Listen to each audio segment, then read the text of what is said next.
Good evening and welcome to Worldview, the international affairs show that brings you the news and views that other networks can't or won't tell you about. I'm Alan Mendoza. Our show tonight, Arise Sir Salman. To what extent should international opinion influence domestic decision-making?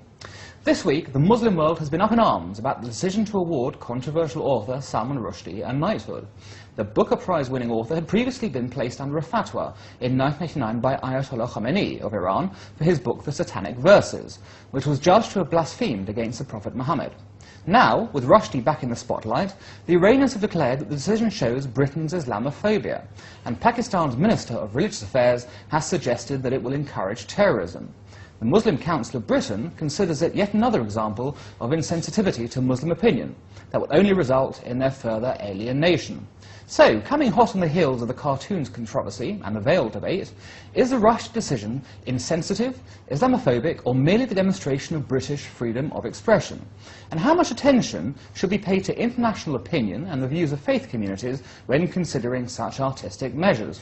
Well, joining me tonight in the Worldview studio to unpick this topic are the contributing editor of Q News, the Muslim magazine, Abdul Rahman Malik, the director of English Pen, Jonathan Hayward, and the director of the Centre for Social Cohesion, Douglas Murray.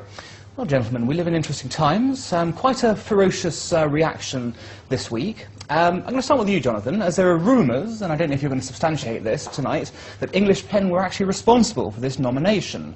I don't know whether you'd like to comment on that. I'm sure you know it's just terribly infra-dig for any organisation or individual ever to confirm or deny such rumours, but we have been fingered by Michael White of The Guardian, among others, who suggested that this was on the evidence of a leak from well-placed government sources. So clearly there's an element of passing the buck. But I'm not ashamed to say that English Pen, and I'm sure other writers' organisations which have supported Salman Rushdie over the years, had lobbied for some kind of official recognition of his status as a writer. So on Saturday morning, I was delighted. The paper landed on the doormat. There he is, beaming out at me, all charming expression as ever, and Arise Sir Salman, and we thought great news.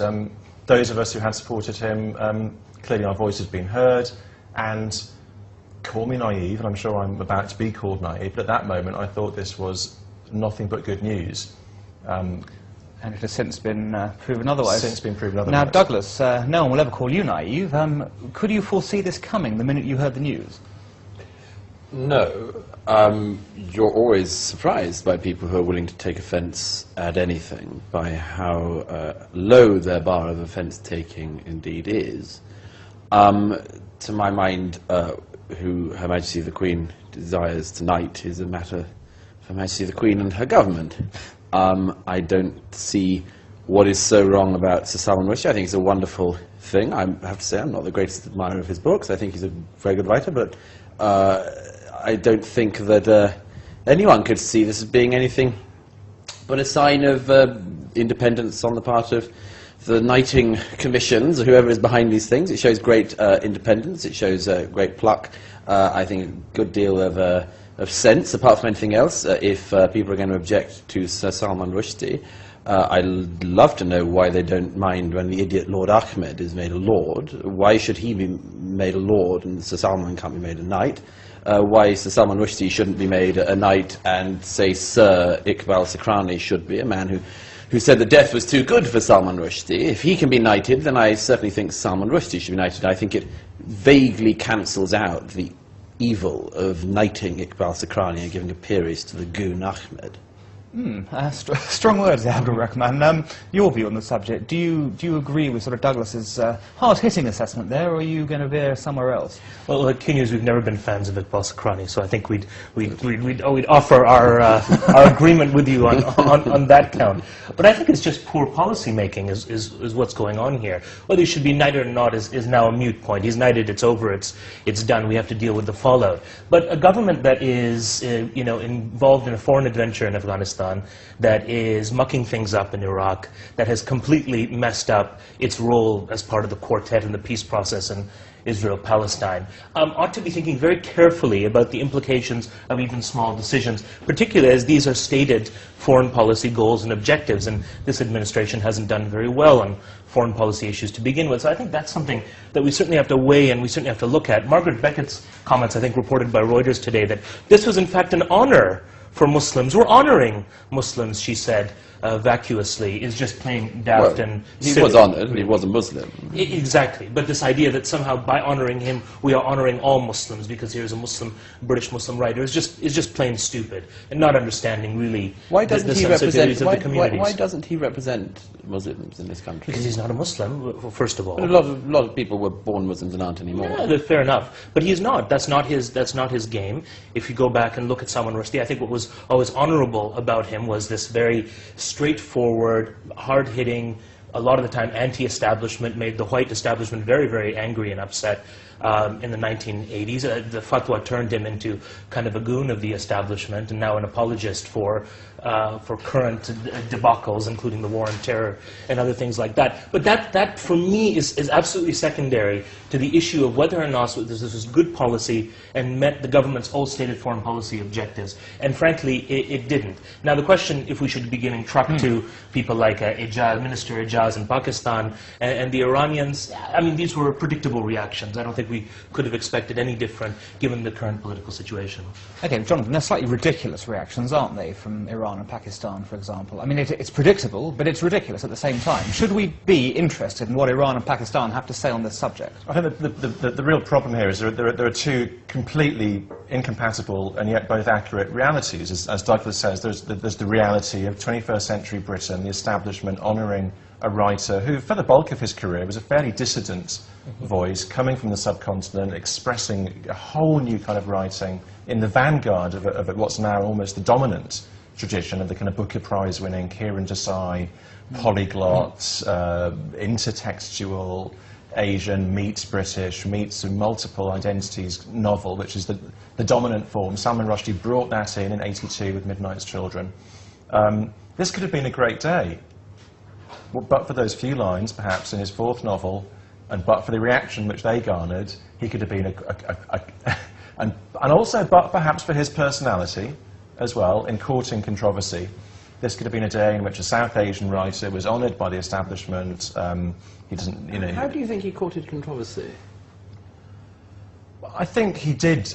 At the time of the Satanic Verses, English Pen supported him almost as much as anyone could have done. Quite right. Offered Absolutely. him support, moral and material. What did he do that was provocative? I do remember at the time he did go on. I think he was invited to go on what was then the kind of Asian strand on BBC to talk about the Satanic. I mean, someone saw a kind of vaguely ethnic name and clearly thought, "Oh, we'll have him on." He proceeded to highlight the most controversial passages in the book. It's a book which is about many things, primarily about immigration and integration in Thatcher's Britain. It's a coruscating satire on Thatcher's Britain.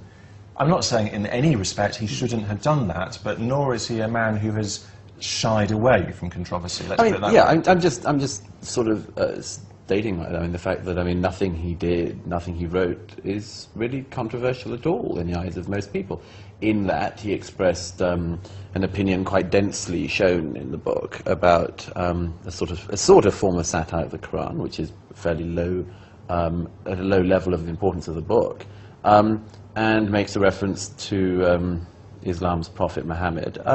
Says things which ordinarily would cause no fuss if you said them about any other religion. If you said them about Christianity, you'd join a great many people across the Western press saying, if you said it about anything else... Including someone like Dan Brown. I mean, Dan Brown, in many ways, the blasphemies, if you call them that in the Da Vinci Code, are far greater than those in... I mean, it seems to me that the only important issue here is why there are people who take such great offence at such small things. Well, I mean, you said earlier about the cartoons controversy. Isn't it ridiculous that we talk about the cartoons controversy? But I think it's naive and it's plain having blinders on your eyes, not to recognize that these incidents, whether it's the cartoon controversy, whether it was the time that the Satanic Verses was published, took place within broader geopolitical context. This is the globalized world we live in. The globalized world, really, which has been nurtured by writers like Salman Rushdie. I accept that. And I think that work in the early 80s was profoundly important in setting us all up to understand the nature of a globalized world. And that's why the reactions were the way they were. There's a broader political situation. There's an engagement between the Muslim Arab world and the West. He's both prophet and victim of globalization. I think that's a fair. Let's look at this for a minute. Douglas has made a very interesting point here, which is he regards the Satanic Verses, for example, not having been offensive in the slightest. Do you regard them as having an offensive? Oh, the possibility for offence is there. I think offence. They are there. I think perhaps you can explain to the viewers at home why people might have found them offensive. I think clearly when the character and the person of the Prophet Muhammad was presented as the way it was in the Satanic Verses, him being as kind of a brothel owner, a false prophet, using very emotive historical language, calling him Hound, which came very much from sort of Christian crusader talk against Islam and that sort of ancient Islamophobia. I think all of those things combine to create a strong sense of offense. But the fact is that in and of itself, it's not unique. Many people have offended the Prophet. Really, from the Muslim point of view, the Prophet has harmed very little, and our religion, which is a great tradition, spreading back 1,400 years, is harmed little as well. I think the real issue here is that an offense is caused within a certain political context.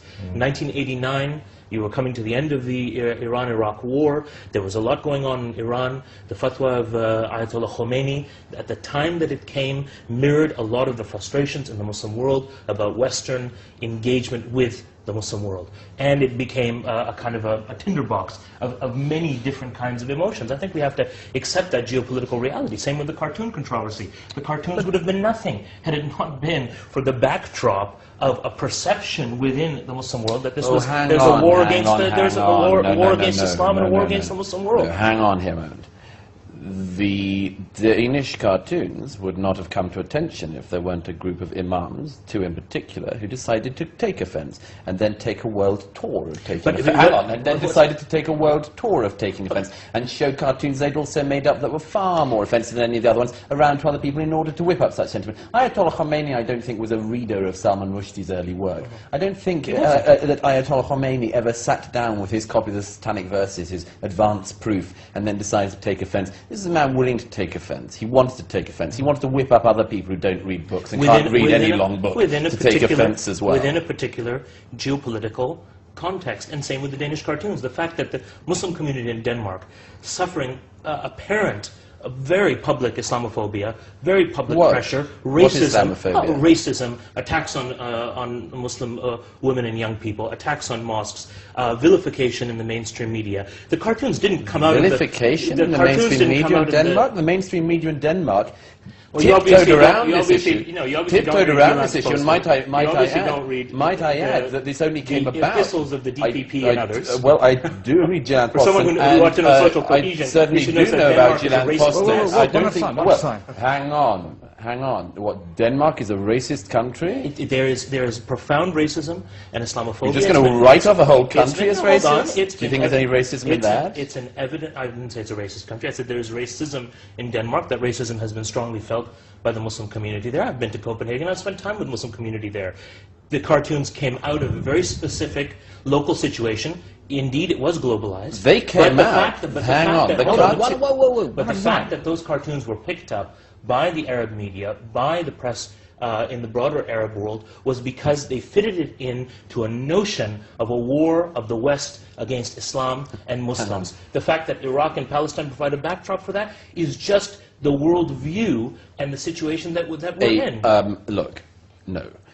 Denmark, a country in which it was discovered that in a set of children's books about various religions couldn't depict Islam's prophet in their book, and that no cartoonist wanted to do it. You want to talk about fear, you want to talk about racism, how about just being an illustrator in Denmark who feels their life's going to be on the line if they draw a picture for a kiddie's book. You want to talk seriously about how it feels to be scared, and then they do a cartoon for their local paper, and that their lives are under threat, and their families are threatened, and they have to go into hiding. You want to talk about what it is to feel threatened? No, I think that's absolute exaggeration. 3 years earlier, Well, you can go that and same speak to newspaper Fleming was Rose. presented with offensive cartoons of Jesus. Those cartoons were rejected because the Jyllands-Posten said they would cause offense. Why weren't the same standards applied here? And in fact, I mean, let's just move on from that. The question of the children's book is a rather silly pretense for the editors of Jyllands-Posten going ahead and commissioning these cartoons, which ultimately we all know weren't really about the Prophet Muhammad at all.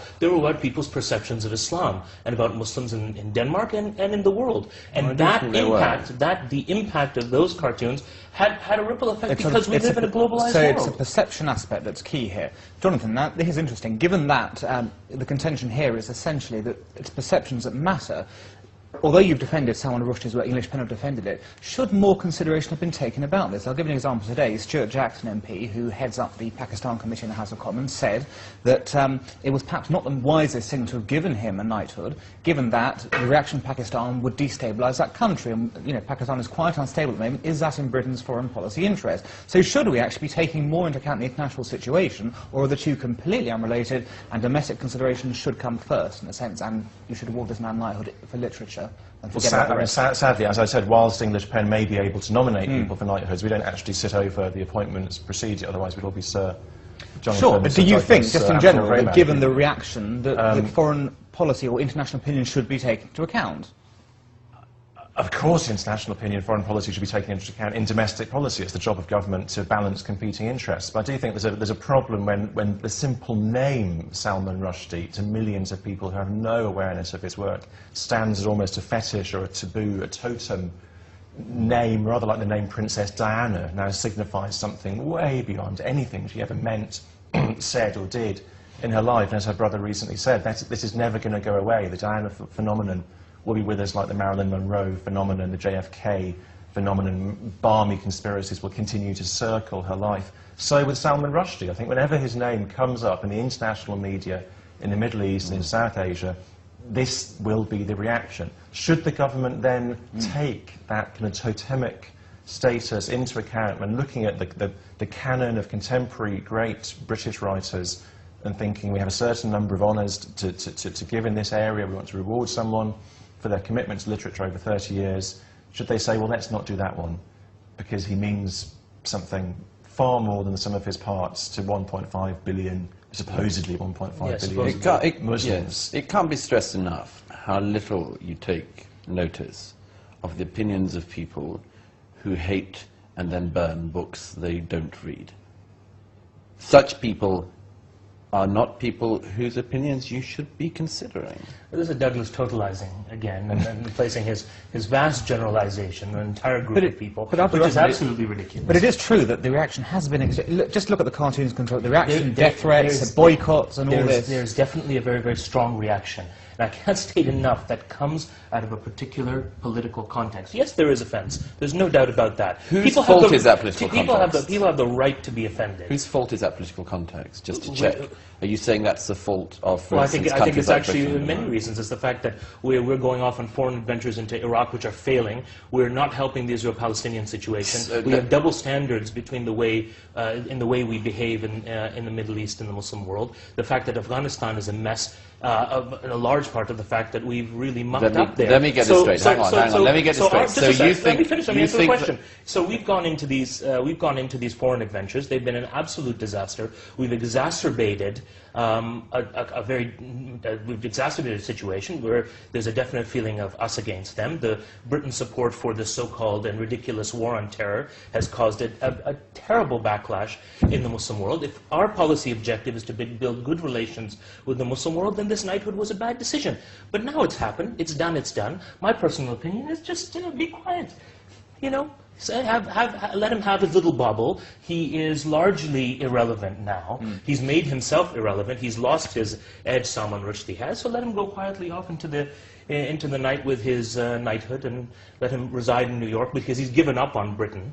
I think one of the ironies, really, that this case has revealed, because I mean, you say one priority of the government is to have harmonious Muslim relations. It's one among many priorities, and another maybe to have a thriving, vibrant cultural scene in this country, and surprisingly... But does this really help it? Does this knighthood help that thriving cultural scene of an author who's left these shores? I think it does. Well, he's left for many reasons, but I think it does send out a pretty clear message to younger writers, to people like Gurpreet Kaur Bhatti, who wrote the play Bejti, which was stormed off the stage in Birmingham. Another colleague of hers, Yasmin Whittaker Khan, who wrote a play about the Mujra, the dancing houses in Britain, who has been subject to terrorist threats. This is not just a kind of British Asian phenomenon. Gary Mitchell, the Northern Irish playwright, was firebombed out of his home. His relations were targeted by the UDA for comments he'd made in his plays about that culture, from which he comes himself, the North Belfast loyalist Protestant background. If playwrights like that, if novelists, filmmakers, screenwriters, TV producers get the message that actually these considerations, this fear mustn't predominate over the need to produce new, original, groundbreaking, honest work. That's a very positive statement. I think, Jonathan, that kind of stuff, films, books, literature, art, is being produced. I talked to Yasmin Whittaker Bell when Bells came out, and it's a pretty shocking play, and I reviewed it, and then reviewed it quite positively, because I think it's reflecting some of the deep cultural issues on the ground. I think that's not the issue. The issue was this particular knighthood a good decision. I don't think it was. No, the issue is not that. The issue is whether or not, in a free society like Britain, we have the right to say what we want, and to write what we want, and to not be censored, not be killed, not be forced into hiding, not be the subject of fatwas by evil old men. But essentially, there's a point in this, because although you said earlier, yes, okay, this issue's done, finished, there's going to be another issue, isn't there? There will be. If someone, somewhere, for some reason, does insult the Prophet Muhammad, there will be another reaction. Call him reaction. a prophet. Yeah, there may or may not be. Well, he is a prophet. Is he? Do you believe so? Well, I believe he's a prophet to Islam, yes. Well, you can just call him Muhammad. If you don't believe him, don't call him a prophet Muhammad.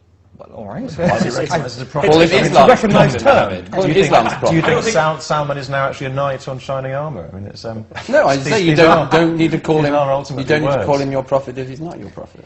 He's not my prophet. But that's an absolute aside. Yes, but it's going to happen again. There may be offence again. There may not be offence again. I think. But Douglas is right in that sense, isn't it? The point is, it's about people's freedom of expression to say that someone who doesn't, for example, believe that Muhammad is a prophet, why can't they say that, for example? I think they are saying it, and people are saying it, and there's enough out there about people saying it quite vociferously and openly, and saying all kinds of ridiculous things in the mainstream and outside. People are saying it. I think the issue here is not a question of freedom of speech. The issue here is whether this is a good decision or not. That's essentially the issue. The issue is not freedom of speech. Someone Rushdie published his book. The book was not curtailed in this country. And talking about censorship, I think... the paperback was curtailed. I think Simon Jenkins, during the Danish cartoon controversy, made a very important point, is that as journalists we ought to understand, is that we make decisions every day to censor ourselves, to curtail what we say, to choose the kind of stories that we report, and to choose the way in which we report them. The knighthood demonstrates the fact that the Queen and the British government do not award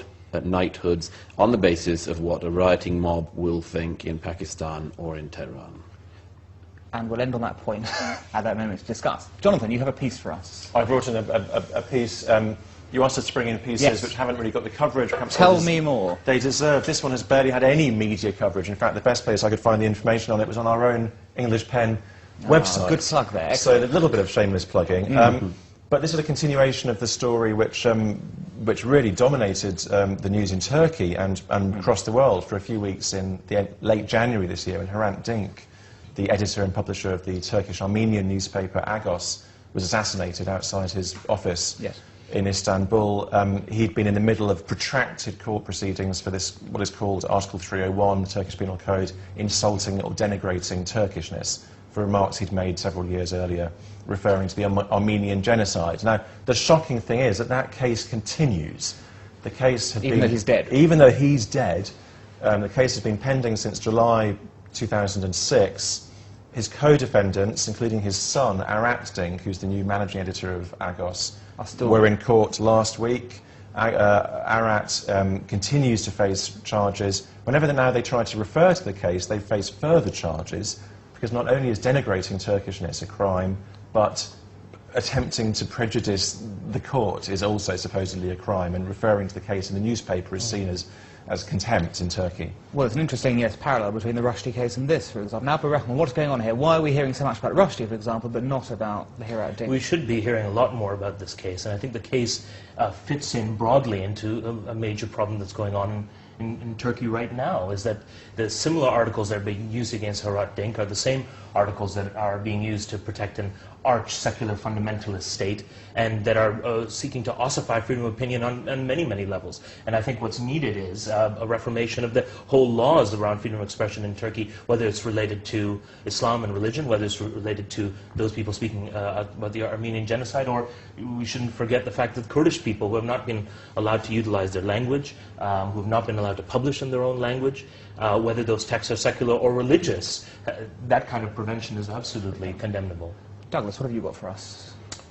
Well, two things quickly, I suppose. One is the interesting news today, a launch at the House of Commons of the Association of Ex-Muslims, which I thought was an interesting meeting and an interesting development, that there are now a group of people who feel confident enough to band together and say that they're not believers, and they are, in the words of Muslims, I suppose, apostates, and they're open about this, and I think that it's a good move. It's a good move when anyone feels that they can say what they believe, and to do so with freedom, impunity, and without fear of threat.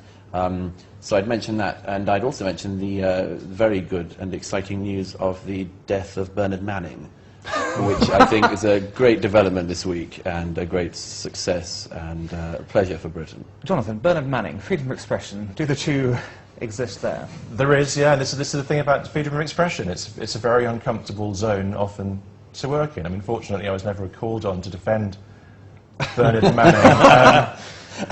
Extraordinary. You've never taken up the English pen. He wasn't one of our main cases. I think he could handle himself, was essentially the picture. It's almost worth referring those to the Emily off Big Brother fiasco. I mean, there's a kind of culture there which Endemol and Channel 4 were using Emily, whose comments, I think, taken in context, were meant very innocently as a scapegoat to cover their own backs off the back of Shilpagate. Yeah. And to work on that way. But Abu Rahman, your piece, what have you last week, the pieces from the Wall Street Journal, it's an obituary. It's the death of the great Senegalese filmmaker Ousmane Sembène. Ousmane Sembène is known as the father of African cinema in a continent where in most countries less than a dozen films are produced a year. Sembène's work was marvelous, and in terms of the tenor of our debate today, he was a great proponent of free expression. His last film was on the terrible practice of female genital mutilation. He himself was born in a Muslim family, went to a Quranic school, became a Marxist for a time, and then found a happy medium between all those parts. And I think it's a great loss to African cinema. It's a great loss to world cinema. And we just hope that the children of Sembène will continue his magnificent legacy. to do so? And it's interesting that you have someone coming out from Africa with such a strong, with that background, similar to Ayaan Hirsi Ali, who I know you know very well, Douglas, in terms of another person who's had freedom of expression but has had a very different response to that, I take it. I mean, I take it that in this instance there weren't sort of rioting mobs having a go.